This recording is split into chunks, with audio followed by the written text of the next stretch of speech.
The woman was clearly about to freeze to death in the cold storage, yet she had to extinguish the burning cardboard boxes inside, as the fire consumed a lot of oxygen. If this continued, she would suffocate before freezing. As the temperature in the cold storage dropped sharply, the woman slowly lost consciousness.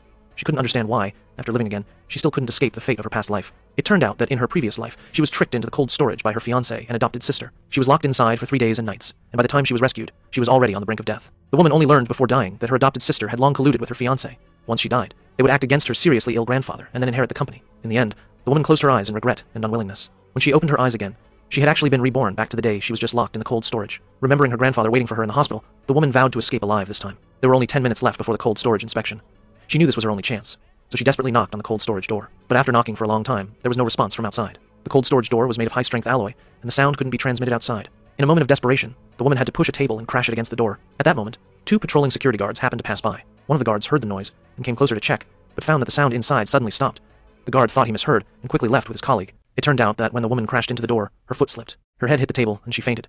Meanwhile, on the other side, her grandfather had been unable to contact the woman and hurriedly called her fiancé and adopted sister to discuss. In 3 days, it would be the heir handover ceremony for the group. How could the woman disappear without a word? To seize the heir identity, the fiancé and adopted sister falsely claimed that the woman had long grown tired of managing the company, which was why she left without saying goodbye. With their concerted efforts, the grandfather was quickly convinced, mistakenly believing that the woman was intentionally hiding. Little did he know that the woman was frantically moving in the cold storage, as once she stopped, she would quickly freeze to death. At this time, the temperature in the cold storage had already dropped to -5 degrees. The refrigeration unit received the command and quickly started, following the program to set the temperature to drop to -35 degrees. At that point, the woman would only have a dead end. Watching the refrigeration unit blowing fiercely, the woman suddenly had an idea. She tore open the cardboard boxes in the cold storage, and then used tape to cover the air outlet with the boxes. Just as she was about to succeed, her foot suddenly slipped, and she fell heavily to the ground. The ladder also fell against the nearby shelf due to the reaction force. Before the woman could react, the shelf came crashing down. With a scream, the woman quickly fainted. At this moment, the scene shifted back to the hospital. Since the woman went missing, her assistant had been sending people to search for her whereabouts. The woman was usually responsible at work and would never just abandon the company. The assistant suspected that something had happened to the woman and pleaded with the old chairman for some time. She would definitely find the woman. After being unconscious for an unknown amount of time, the woman finally woke up.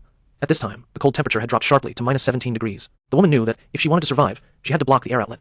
Since the boxes couldn't stop it, she decided to directly destroy the fan. As long as she could stop the fan from working and stop the temperature from dropping, she could hold on until the next cold storage inspection. With this in mind, the woman directly dismantled the steel pipes from the shelf, climbed the ladder, and pried open the fan's protective net with a steel pipe. Now, only the last step remained. The woman adjusted her breathing, gripped the steel pipe tightly, and then, with all her strength, stabbed it fiercely into the fan.